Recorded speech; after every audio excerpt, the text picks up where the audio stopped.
Hi friends, ఈరోజు మనం చేస్తున్నటువంటి పని స్లాబ్ మీద ఉన్నటువంటి క్రాక్స్ను ఫిల్ చేయడం చేస్తున్నటువంటి పని.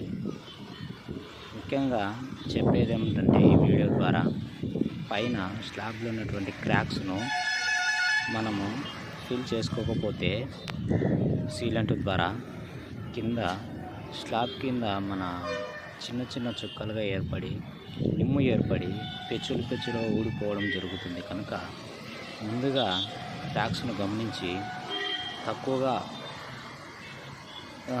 నీరు అనేది తక్కువ వస్తున్నప్పుడే స్లాబ్ పైన ఉన్నటువంటి క్రాక్స్ను సీలెంట్ వేసుకోవడం వలన ఎంతైనా వరకు కొంచెం వరకు మనము వాటర్ను తగ్గించుకోవచ్చు.